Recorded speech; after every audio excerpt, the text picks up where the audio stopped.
문제 있는 걸 한번 읽어볼까요? 시작. 만일 너희가 용서하지 아니하면 하늘에 계신 너희 아버지도 너희 허물을 사하지 아니하시니라가 있음. 어떤 사분에, 그죠? 예. 오늘 마가복음 본문의 말씀을 통해서 예루살렘에서 주신 비유, 예수님께서 예루살렘에 가셔서 이제 입성하셔서 비유로 말씀을 하시는데, 오늘뿐만 아니라 다음 주에도 주님이 비유로 말씀을 하십니다. 그래서 오늘 예루살렘에서 주신 비유, 이런 제목으로 말씀을 함께 나누도록 하겠습니다. 서론을 보고 오늘 본론에 들어가서 말씀을 우리가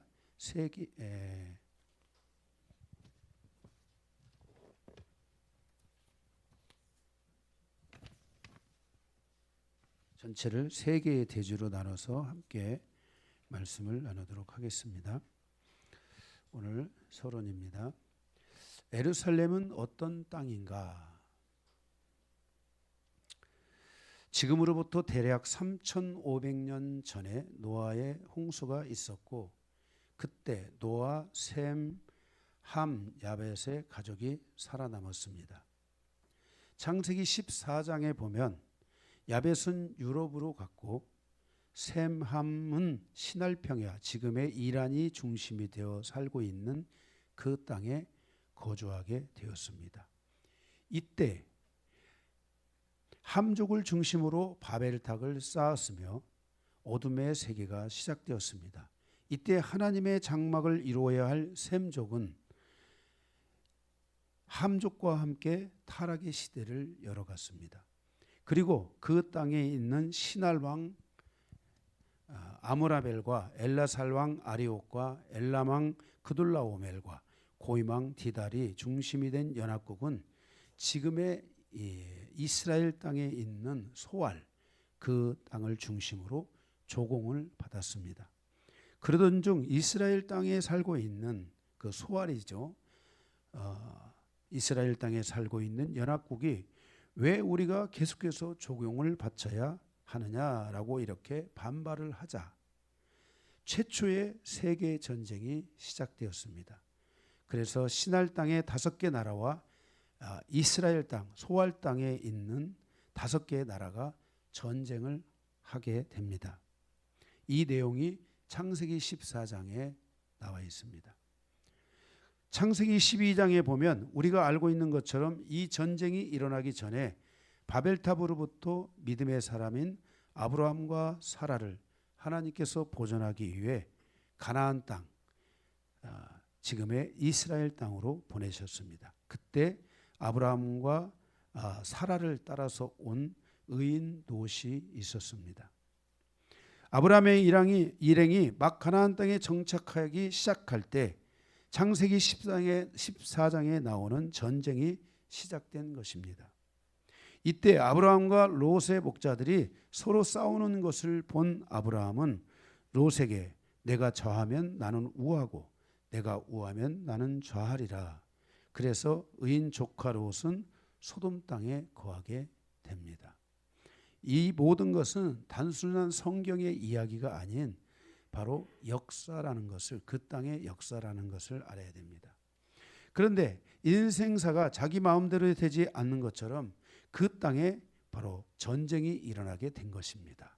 다시 말해서 아브라함의 조카 의인 롯이 소돔과 고모라, 다시 말해서 소알 땅, 그 소알 땅에 거하기 시작하게 됐을 때 그 땅에 전쟁이 일어나게 된 것입니다. 그리고 신할 땅에서 온, 다시 말해서 지금의 이란이죠. 그 지역에서 온 연합군이 소돔 땅, 즉 지금의 이스라엘 땅에 있는 연합군을 치고 조카 롯을 잡아가게 되는 것입니다. 이 소식을 들은 아브라함이 자기 소유의 목자 400명을 데리고 가서 연합국을 치고 승리하여 조카 롯을 구하여 오게 됩니다.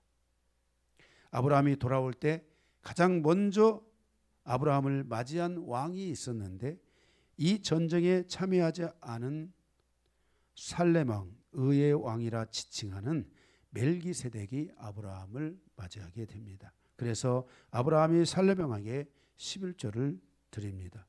바로 그리고 멜기세덱은 아브라함을 축복하는 것을 보게 됩니다. 예루살렘은 어떤 땅인가? 히브리서에 나와 있고 다윗이 증거한 살렘 왕이며 의의 왕이신 멜기세덱이 거처하는 곳입니다. 최초의 신부의 땅, 주께서 거하시는 땅, 바로 그곳이 예루살렘이었습니다. 바로 주님께서 살렘 왕 의의 왕이신 멜기세덱이 바로 그 땅의 주인이었습니다. 예루살렘은 아브라함과 다윗이 살던 때를 제외하고 그 땅은 3,500년 동안 죄악으로 더럽혀졌으며 의인들을 죽이는 도시가 되었습니다. 그 땅은 거룩한 땅이지만 그 땅은 어둠과 공존하는 땅이 되었습니다. 그리고 멜기세덱의 반차를 타고 오신 예수 그리스도께서 지금 그 땅에 가고 있는 겁니다.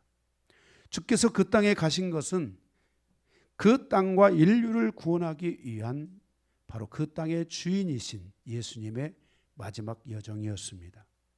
그리고 유대인과 이방인을 위해서 십자가에서 피 흘려 죽으시는데 바로 예루살렘 그 주인이신 그 땅에 주인이신 그분이 친히 십자가를 지시고 피 흘려 죽으시고 인류를 구원하시는 종지부를 찍게 되는 것입니다.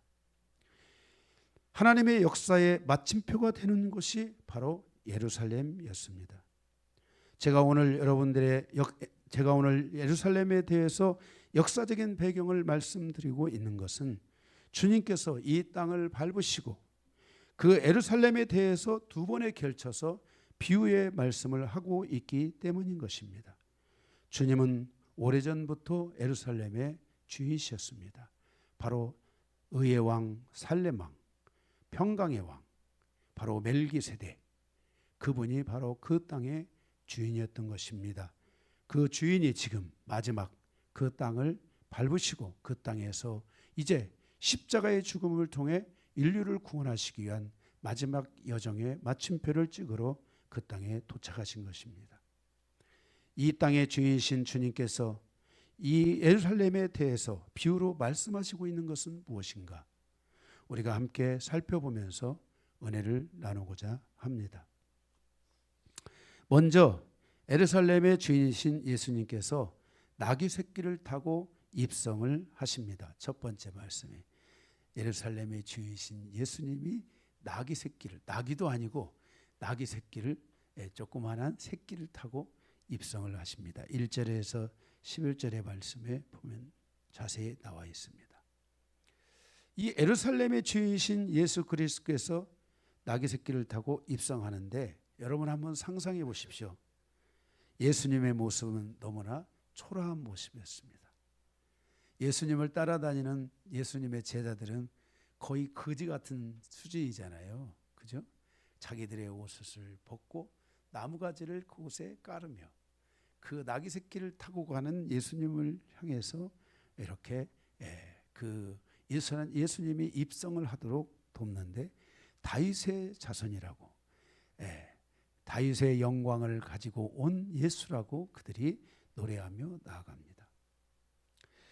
예수님께서 이렇게 초라한 모습으로 예루살렘에 입성하시는 것은 그가 세상의 왕으로 오신 것이 아니고 이스라엘의 왕으로 오신 것도 아니고 십자가를 지고 세상을 죄로부터 구원하기 위해서 예루살렘으로 입성하시기 때문에 예수님의 모습은 그 시대의 최고의 정치가들, 최고의 지식인들, 그 모든 이들의 환영을 받지 못한 채 그 초라한 그 예수님의 제자들, 잠시 이제 예수님이 십자가를 지고 나면 다 흩어져 버리고 말 그 부족한 바로 그들의 그 모습, 그들의 환영을 받으면서 예루살렘에 입성하고 있다는 것입니다.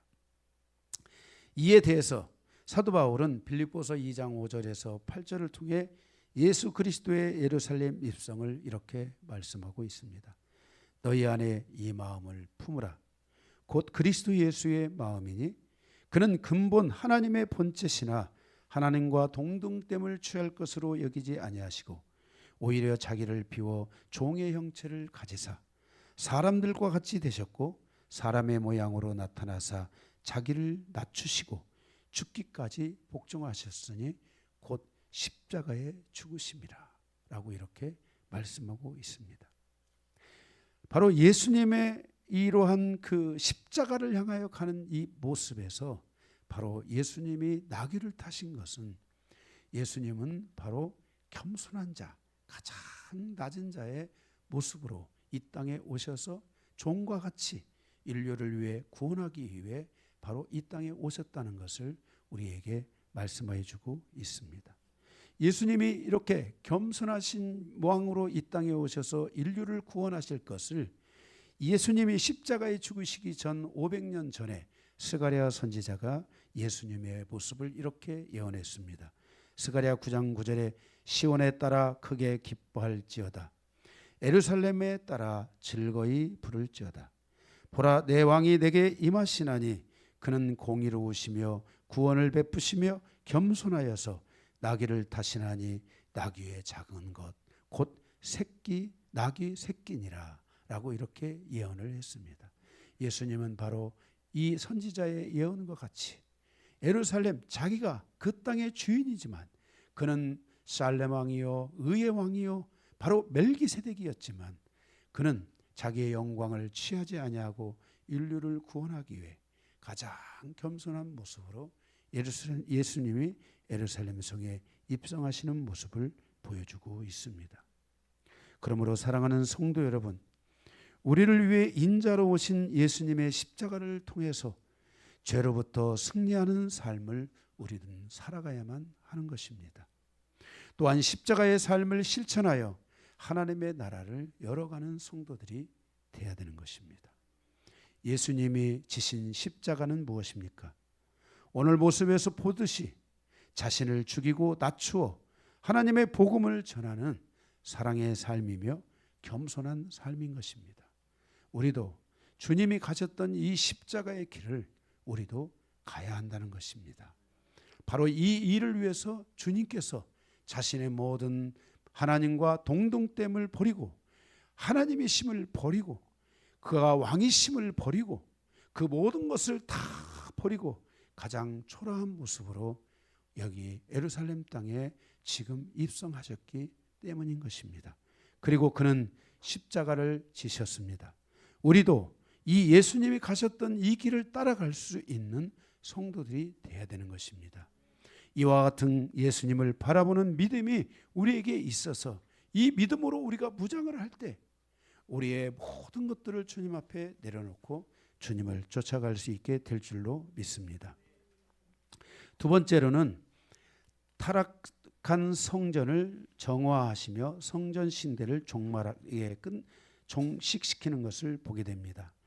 15절에서 19절인데 예수님이 성전에 들어가신 것은 이제 그 당시에 존재했던 성전 시대의 종식을 알리는 것입니다. 이제 성전 시대는 끝났다고 선포하시는 것입니다. 요한복음에서는 예수님이 이 성전을 헐라 이렇게 말씀하십니다. 예수님께서 십자가에 죽으시기 전까지 피에 대한 언약은 짐승의 피를 통해서 선택받은 백성들의 죄를 사하여 주시는 것이었습니다. 이 질서가, 이 옛 언약의 질서가 바로 성전 시대인 것입니다. 이제 예수님의 오심으로 옛 언약은 마침이 되고 이제 어린 양이신 예수 그리스도께서 친히 십자가에 달려 피를 흘리심으로 말미암아 그 피로 우리에게 완전한 제사를 드렸기에 이제는 성전 시대는 끝이 났다는 것입니다. 그러면 지금 예수님께서 예루살렘 성전에 오셔서 선포하신 것이 무엇입니까? 바로 이 예루살렘에 있는 이 성전은 더 이상 거룩한 성전이 아니라는 것입니다. 그것을 보여주고 있는 것입니다. 그 성전은 정말 더러운 곳이 변해됐습니다. 장사하는 곳으로 변질되어 있습니다. 바로 이 성전은, 바로 이 예루살렘의 성전은 더 이상 거룩한 성전이 아니라는 것을 주님이 말씀하십니다. 그러면서 17절에 말씀하십니다. 17절에 보면 이에 가르쳐 이르시되 기록된 바 내 집은 만민이 기도하는 짐이라 칭함을 받으리라 하지 아니하였느냐. 너희는 강도의 소굴을 만들었도다 하시며 그랬습니다. 이제 예수님께서 바로 선포하시고 있는 것은 성전의 진정한 의미는 성전에서 기도하는 시대를 열어야 한다는 것을 말씀해 주고 있는 것입니다. 성전은 짐승의 피를 통해서 죄를 사하는 시대가 끝나고 이제 진정한 성전은 바로 기도를 통해서 성령의 기름 부음으로 충만한 처소가 되어야 된다는 것을 말씀하고 있는 것입니다.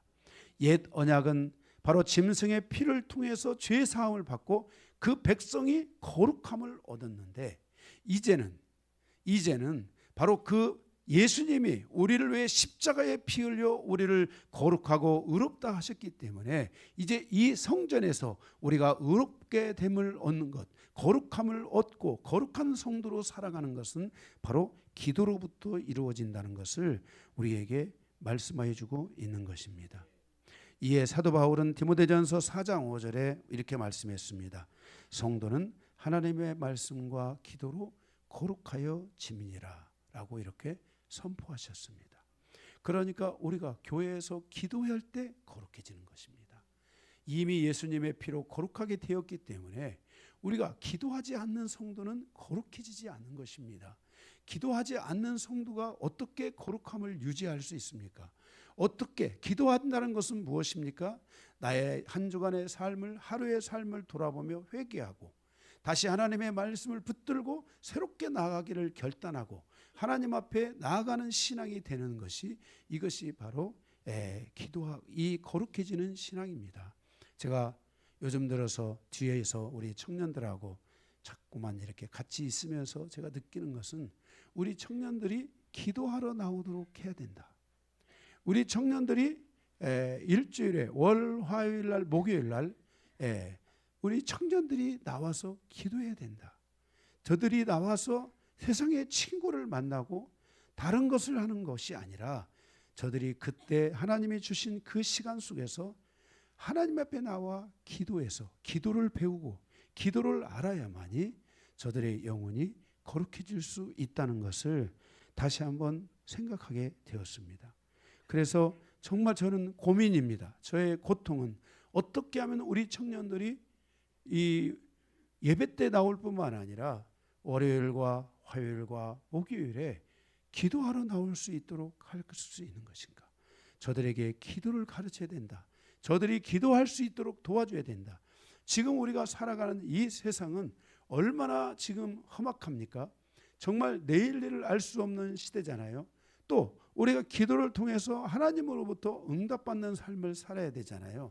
내 인생을 내가 살아가는 것이 아니라 기도를 통해서 응답받는 인생을 살아가야 됩니다. 이것이 바로 성도가 가야 될 길인 것입니다. 저는 지금까지 제가 하나님 앞에 나와서 제가 19살 때부터 다시 제가 물론 초등학교 때 신앙생활을 했지만은 19살 때부터 교회를 나오기 시작해서 제가 지금까지 신앙생활을 하며 저는 모든 것들을 하나님 앞에 기도의 응답을 통해서 살았습니다. 하나님은 응답하신다는 것을 아셔야 됩니다. 여러분들이 하나님을 믿는데 왜 하나님이 여러분의 마음에 잘 안 믿어지는가? 여러분 마음에 왜 잘 오지 않는가? 그것은 여러분들이 하나님을 체험하지 못하기 때문에 그렇습니다. 하나님을 체험해야 됩니다. 하나님을 체험하려면 어떻게 해야 됩니까? 기도해야 됩니다.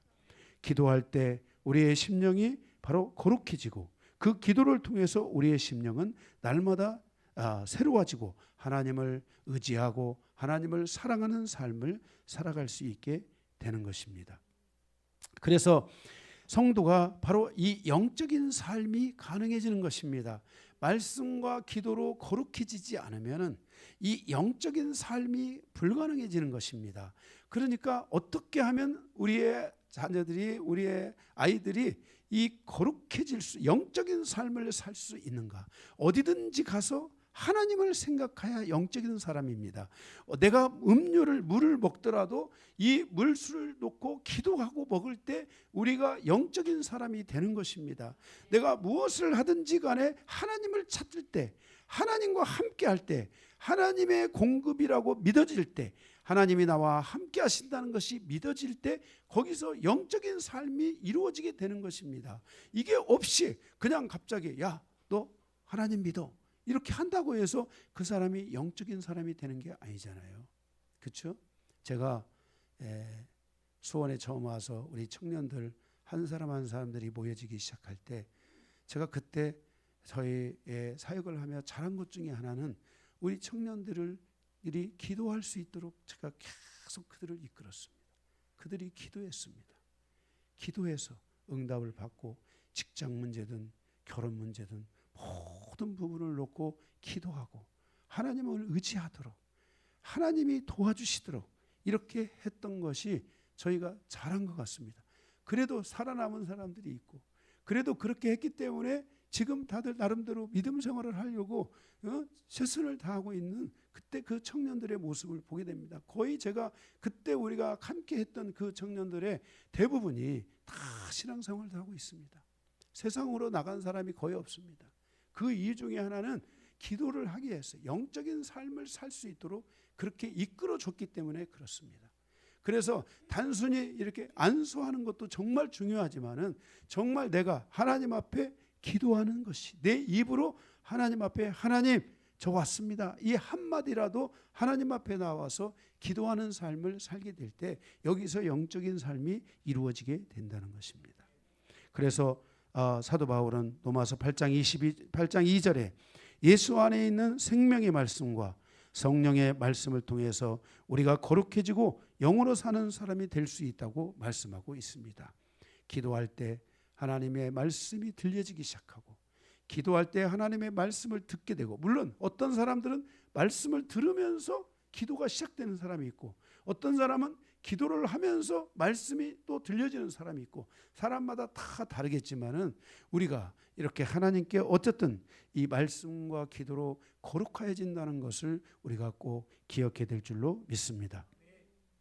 바로 오늘 예수님께서 이 성전 이 타락한 성전에 들어와 그 성전을 정화시키면서 이제 너희의 성전의 시대는 다 끝났다.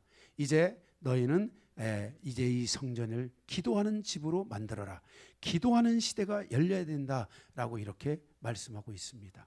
그래서 하나님께서 이렇게 선지자들을 통해서 이방인들에게 바로 이 기도하는 것에 대한 것을 예언하셨는데 실질적으로 유대인의 기도보다도 이방인들의 기도는 더 강력했습니다. 대한민국을 보더라도 이 기도가 얼마나 강력했는지 여러분 모릅니다. 정말 대한민국은 막 철야를 하고 진짜 이런 나라가 없습니다. 철야를 하고 새벽 기도를 하고 또 나가서 산 기도를 하고 그죠? 예? 기도원에 가서 막 기도를 하는 거예요. 그리고 그 소나무를 붙잡고 막 기도하고 그리고 여기 삼각산이라는 그 서울의 저기 지금 청와대가 있는 뒤쪽 있잖아요. 그 산에 가서 아기를 업고 와가지고 거기서 밤새도록 기도하는 거예요. 이런 일들이 막 있었던 거예요. 이 아기가 거기 바로 그 뒤에 돌아보면 낭떠러지예요. 거기 내려가면 떨어지면 죽는 곳인데 그 아기를 안고 와서 거기서 기도를 하고 그렇게 영적인 삶을 이 한국 교회가 한국에 있는 사람들이 그것을 일궈낸 겁니다. 이 과정을 통해서 한국이 바로 이런 영적인 나라가 된 거예요. 응? 이렇게 하나님을 믿는 사람, 하나님을 경험하는 사람들, 하나님을 의지하는 사람들. 이 은혜가 얼마나 컸으면은 지금 150년의 기독교 역사가 흘러가고 있는데도 이 기독교가 계속 대한민국 안에서 가고 있는 거예요. 응? 이 하나님의 역사들이 흘러가고 있는 거예요. 응? 너무 놀랍지 않습니까? 예? 그래서 기도하는 삶이 돼야 됩니다. 하나님 앞에 기도하지 않고는 나의 영적인 그 삶이 일어날 수가 없습니다. 예. 여러분들이 꼭 기도와 말씀을 통해서 여러분의 심령이 거룩해지며 영적인 삶이 이루어지는 놀라운 은혜가 있기를 바랍니다. 이렇게 예수님께서 와서 성전을 정화하고 그것들을 탁 하니까 벌써 그 성전을 통해서 먹고 사는 사람들이 있잖아요. 그렇죠? 성전을 통해서 먹고 사는 사람들 바로 대제사장들과 서기관들이 다 와서 예수님이 하는 일을 보니까 야 우리 밥줄 끊어진다. 벌써 이게 딱 느꼈는지 18절에 보니까 이렇게 말합니다. 18절에 대제사장들과 서기관들이 듣고 예수를 어떻게 죽일까 하고 꾀하니 그랬어요. 바로 많은 사람들이 예수님의 이 교훈을 듣고 놀랍게 여기며 그 말씀하시는 하나님을 두려워했던 것입니다.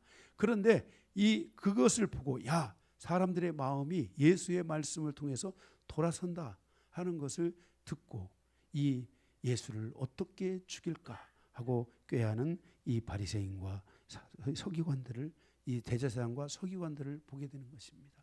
만약 예수님의 이 말씀이 진심으로 들렸다면 이들은 어떻게 해야 되겠습니까?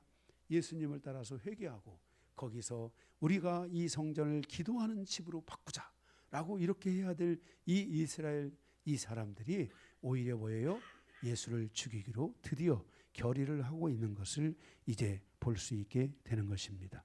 이에 예수님께서 말씀을 하시며 세 번째, 무화과 나무를 통한 예루살렘에 대해 비유하시는 주님을 보게 됩니다.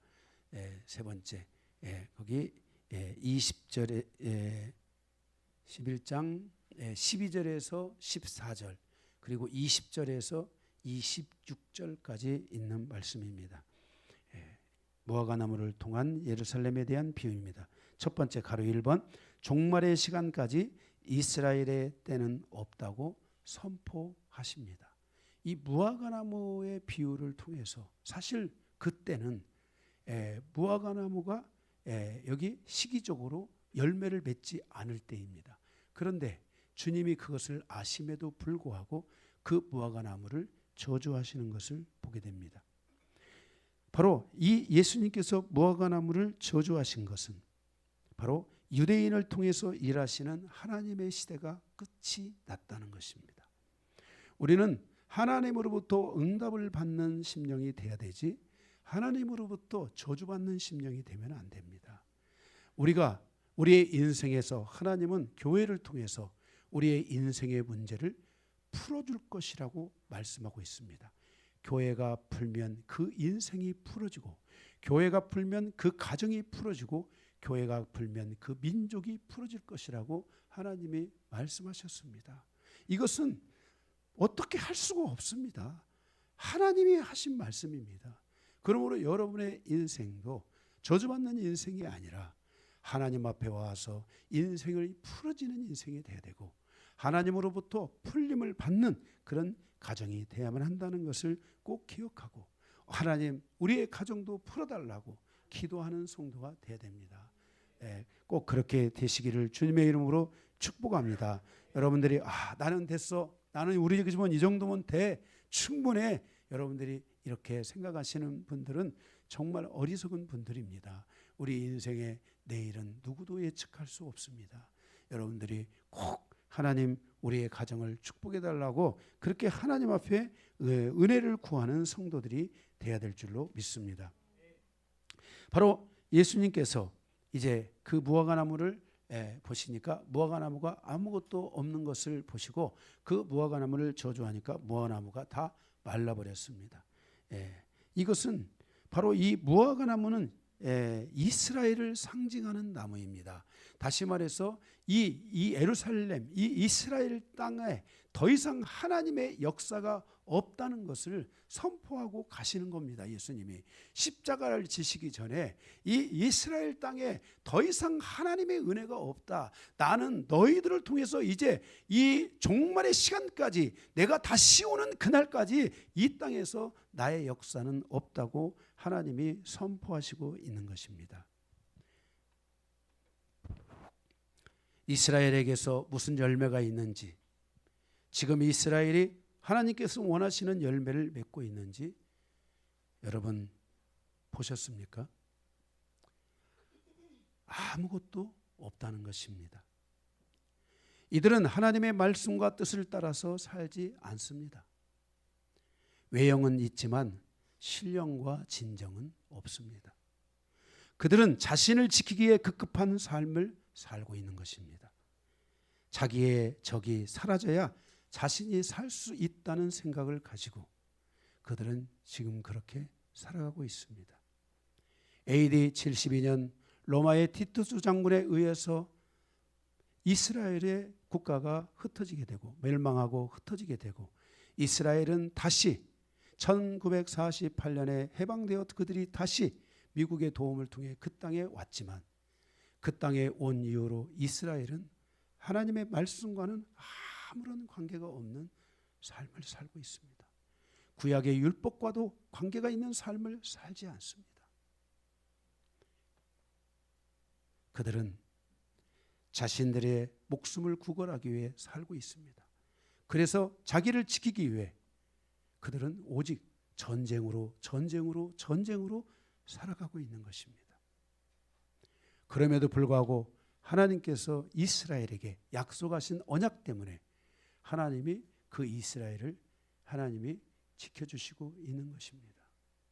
다만 그 이스라엘이 예수 그리스도가 오시게 될 때 그 이스라엘이 이제 제사장의 국가가 될 것이라고 선지자들을 통해서 예언을 하셨습니다.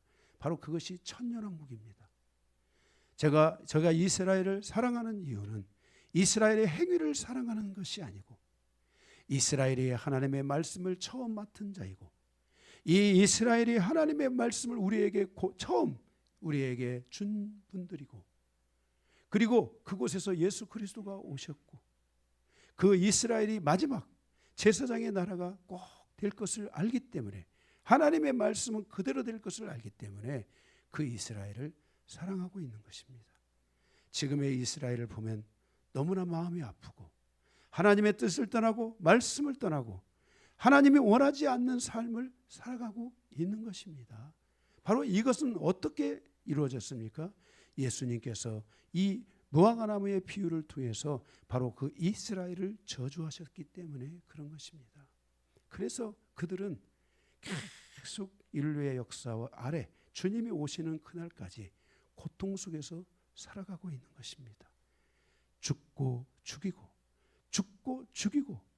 너를 죽여야 내가 살고 하는 이 잘못된 이 질서 안에서 그들이 살아가고 있는 것입니다.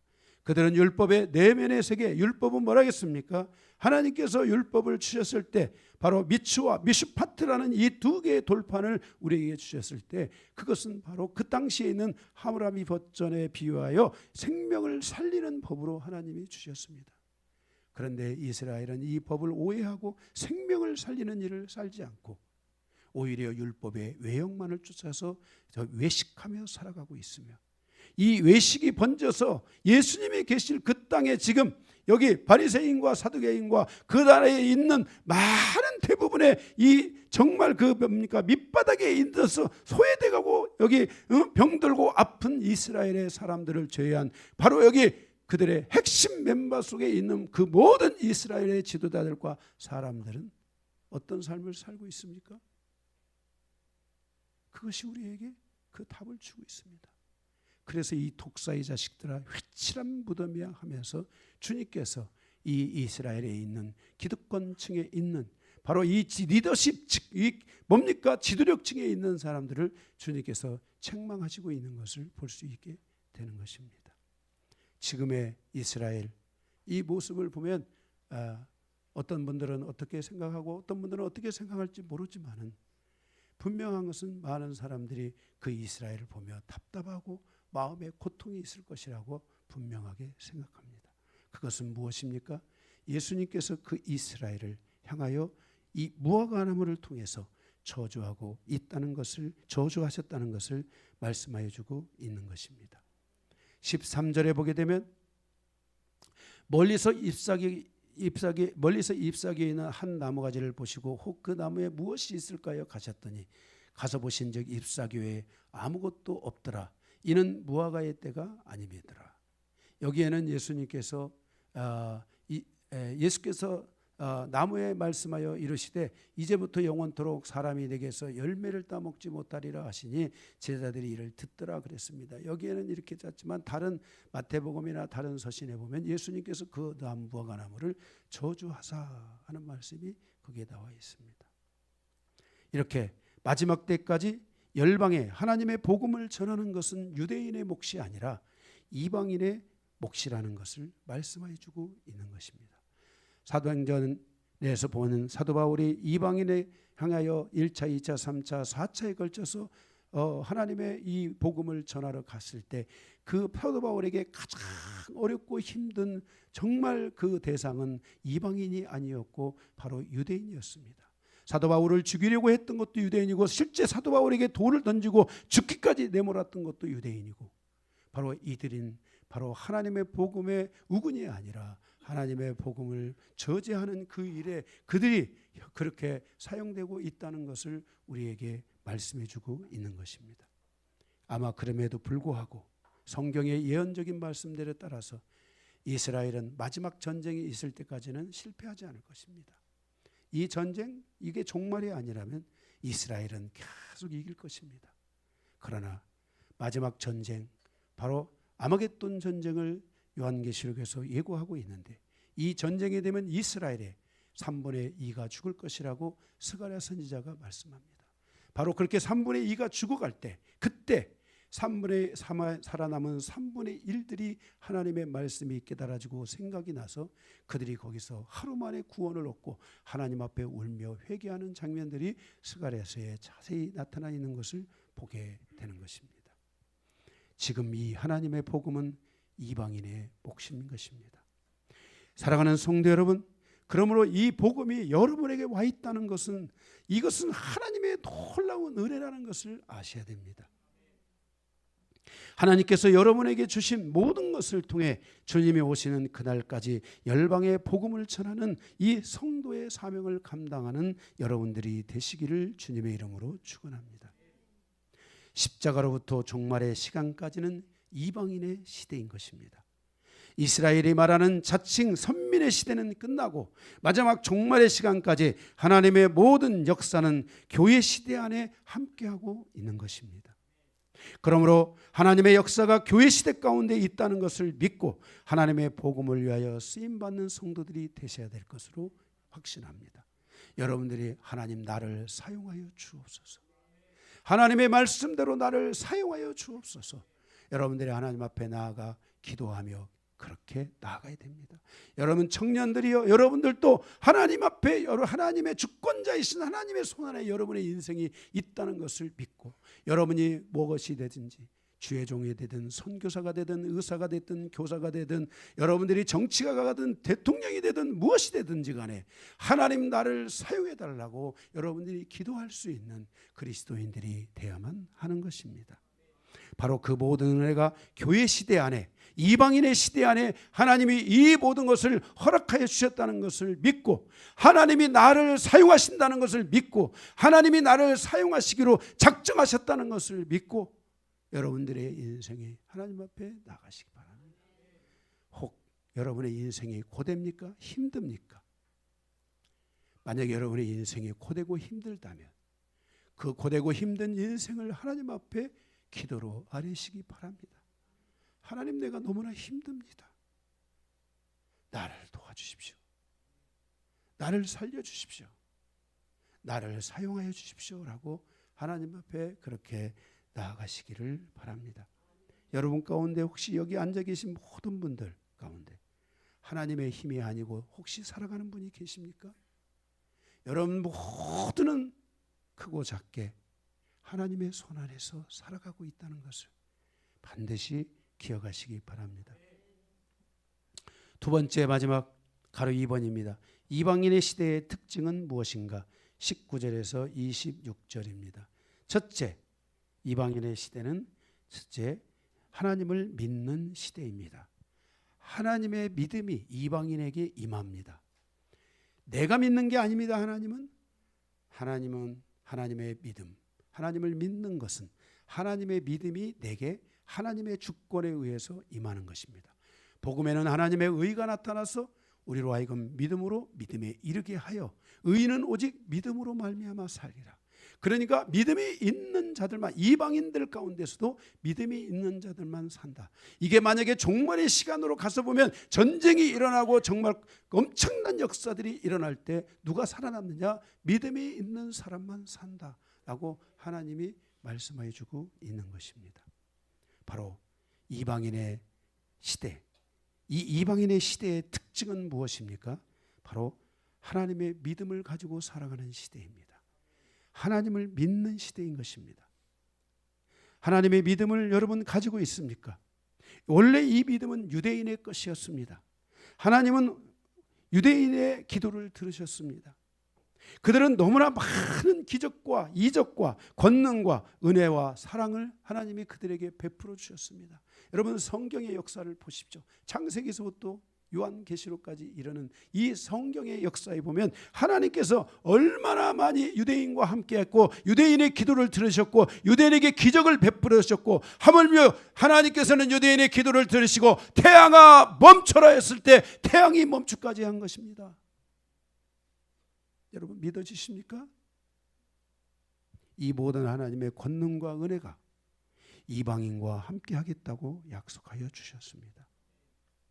저들이 하나님을 믿고 기도하며 하나님을 의지하면 하나님께서 저들에게 상상하지 못한 일을 이루어 주신 것처럼 여러분들에게도 하나님이 이 상상할 수 없는 이런 일들을 여러분에게 이루어 주시고 내 인생사를 개혁하고 내 인생사를 변화시키고 내 인생사를 축복하시겠다고 하나님이 약속해 주고 있는 것입니다.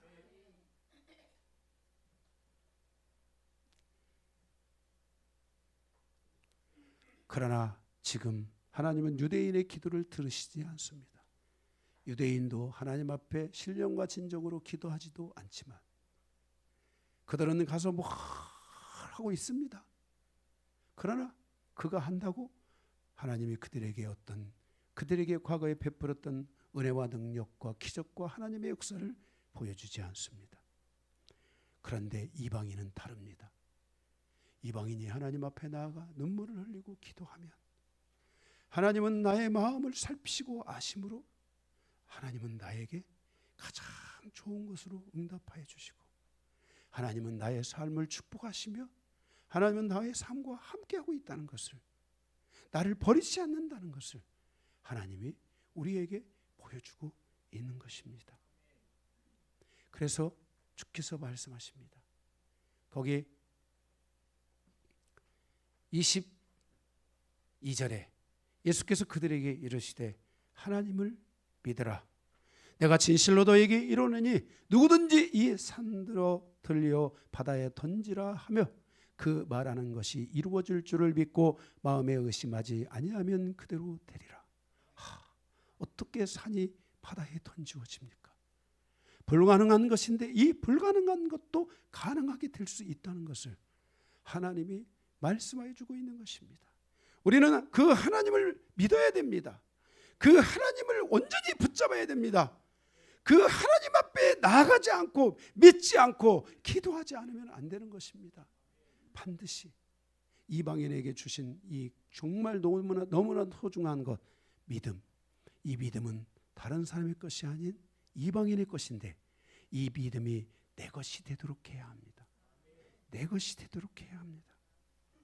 두 번째 이방인의 시대의 특징은 하나님을 믿고 기도하는 바로 시대인 것입니다. 24절에 보면 그러므로 내가 너희에게 말하노니 무엇인지 기도하고 구하는 것을 받을 줄로 믿으라. 그리하면 너희에게 그대로 되리라. 기도하는 시대가 바로 이방인의 시대입니다. 하나님이 이방인에게 열어주신 두 번째 놀라운 이 선물, 이 축복이 뭐냐면 기도라는 것입니다. 특수한 사람만이 하는 게 아니라 가장 연약한 사람. 성경에서는 가난한 바로 여기 어떤 과부의 기도도 하나님이 들으신다고 말씀했습니다. 여기에 하나님의 모든 기적과 이적과 치유의 역사의 그 뒤편에는 저들의 하나님 앞에 나아가 기도하는 모습이 있었습니다. 여러분은 지금 어떻게 기도하십니까? 무엇을 위해 기도하십니까? 여러분은 기도하고 계십니까? 하나님의 응답이 올 때까지 여러분 하나님으로부터 응답을 받고 싶으십니까? 그 응답이 올 때까지 여러분 기도하십니까? 지난 2000년 동안 이방인들에게 하나님은 기도를 주셨고 그 기도의 은혜를 경험한 이방인들은 기도에 미치기 시작했고 기도를 하나님 앞에 드리기 시작했습니다. 유대인들이 하나님 앞에 드리는 기도와 이방인들이 드리는 기도는 완전히 달랐습니다. 정말 하나님의 역사가 이방인의 기도 속에 2000년 동안 함께 했다는 것을 기억해 됩니다. 지금 우리의 기도는 마지막 주님 오시기 전 끝자락에 와 있습니다. 나는 무엇을 위해서 기도해야 되는가? 나는 하나님 앞에 받아야 될 응답이 무엇인가? 하나님 나 좀 도와주십시오. 하나님 나도 인도해 주십시오. 내가 이렇게 기도합니다. 하나님 내가 무엇을 기도하기를 원합니까? 나에게 일터가 필요하면 일터를 달라고 기도해야 됩니다. 애원해야 됩니다. 눈물을 흘려야 됩니다. 제가 우리 요즘 성도들을 위해 제가 저녁에 기도하면서 너무나 많은 눈물이 나와 제 눈물을 다 주체할 수가 없습니다. 한 사람 한 사람의 이름을 부르며 기도하는데 너무나 많은 묶임이 있는데도 그것을 여전히 기도하지 않고 고통이 있는데도 그 고통을 풀어내지 않고 있는 성도들을 바라보며 저의 기도가 제가 이렇게 기도를 할 때 너무나 정말 고통스럽고 힘든 것을 보게 됩니다. 하나님이 우리에게 기도를 주셨는데 기도하지 않는 사람들. 오늘 유진이는 어디 갔습니까? 유진이가 그 저쪽에 있을 때 눈물로 기도하는 모습 저 봤었습니다. 기도해야 되는 것입니다. 하나님이 이방인에게 믿음을 주셨지만 또 뭘 주셨냐면 기도를 주신 겁니다. 우리 사역자들은 기억해야 됩니다. 우리 아이들에게 믿음이 있는지 없는지를 기억해야 됩니다. 봐야 됩니다. 하나님이 주신 것이 있는지 없는지. 그리고 저들이 기도하는지 안 하는지를 봐야 됩니다. 내 말로 되는 게 아닙니다. 내 힘으로 되는 것이 아닙니다. 기도로 되는 것입니다. 기도 이외에는 이런 유가 나갈 수 없다고 말씀하고 있습니다. 기도가 모든 역사를 이루게 한다는 것입니다. 기도해야 되는 것입니다. 저는 하나님 앞에 우리 교회가 전도하기로 결정하면서 제일 먼저 중요한 것은 나 자신을 먼저 돌아보게 됐습니다. 이 전도가 나를 위한 것이 돼야 되는데 한 사람이 오는 것이 문제가 아니고 하나님이 보내주신 그 영혼들을 내가 내 가슴에 담을 수 있는 내 마음의 그릇이 돼야 되기 때문에 그래서 하나님 앞에 저는 다시 새로운 마음을 가지고 가서 기도하며 나가고 있습니다. 하나님은 이방인들의 기도를 들으시고 응답하여 주신다는 것을 믿으시기 바랍니다. 사랑하는 성도 여러분, 여러분은 무엇을 위해 어떻게 기도하고 있습니까? 여러분은 여러분에게 닥쳐진 지금 그 문제를 놓고 여러분들은 여러분의 삶의 여러분의 힘의 방식으로 가고 있습니까?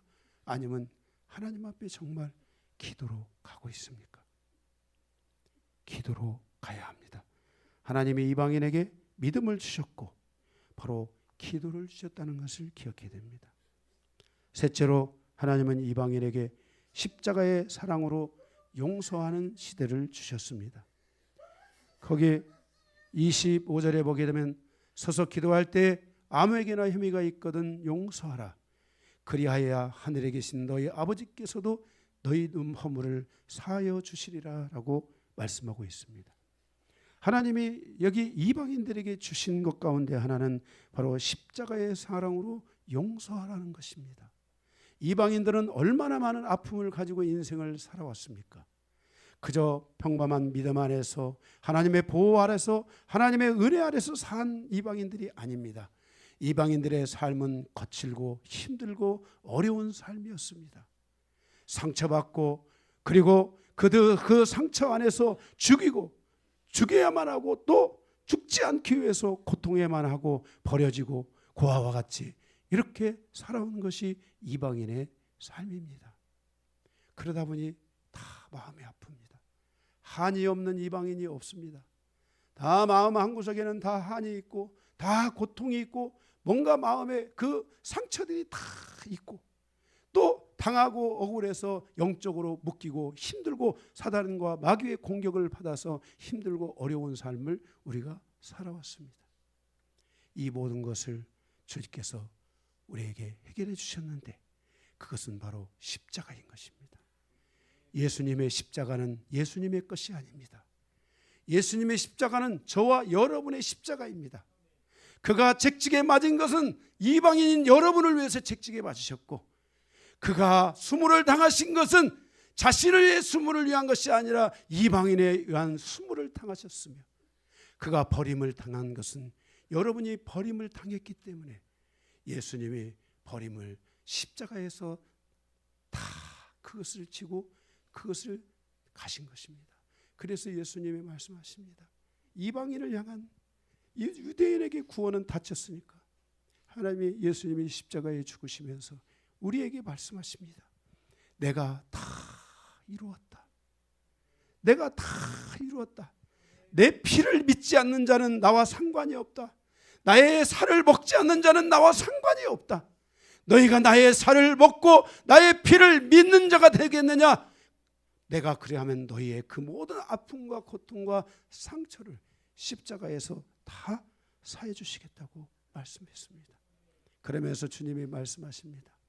내가 너를 위해 십자가를 지고 내가 너를 용서한 것처럼, 너희가 멸망받아 마땅한 자녀들이었지만, 너희가 멸망받아 마땅한 사람들이었지만 내가 너희를 용서한 것처럼 너희도 다 용서하는 자가 되라 라고 말씀합니다.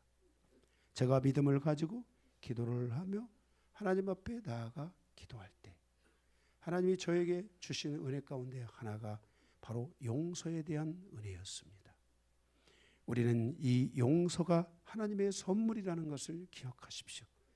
혹시 내가 누군가를 용서하지 못해서, 혹시 내가 누군가를 용서하지 않기 때문에 내 마음에 뭔가 답답함이 있다면, 내 마음에 뭔가가 2% 뭔가 남아있는 뭔가가 가슴에 맺힌 것들이 있고 뭔가가 쑥 내려가지 않는 것들이 있다면, 오늘 여러분이 주님의 십자가 붙들고 주님 앞에 나아가 주님의 십자가가 나를 어떻게 사랑하고 있는지, 주님의 십자가가 나를 어떻게 용서하고 있는지, 주님의 십자가가 나에게 무엇인지를 여러분들이 돌아보면서 주님으로부터 용서받은 여러분을 발견하기를 바라며, 여러분도 이제 다른 사람들을 용서하시기 바랍니다.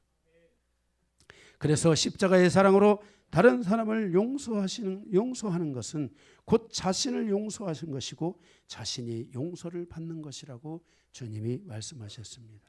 거기에 없음이라고 되어 있지만 어떤 사본에 만일 너희가 용서하지 아니하면 하늘에 계신 너희 아버지도 너희 허물을 사하지 아니하리라 그랬습니다. 용서하지 않으면 나도 용서받을 수 없다라는 것을 주님께서 말씀하시고 있는 것입니다. 사랑하는 성도 여러분, 이방인 시대의 특징은 세 가지입니다. 하나는 믿음의 시대이고, 하나는 기도의 시대이고, 하나는 용서의 시대인 것입니다. 용서가 잘 안 되십니까? 십자가를 붙들고 기도하십시오. 주님이 여러분의 마음에 용서할 수 있는 마음을 부어주실 것이라고 믿습니다. 나는 용서하고 있는가? 미워하며 정죄하고 있는가? 만약 후자라면 주님의 십자가를 붙들고 회개함으로 주님의 십자가의 사랑 앞에 다시 한번 우리가 나아가는 그런 아름다운 여정이 여러분에게 이루어지기를 주님의 이름으로 축복합니다. 말씀을 마치겠습니다.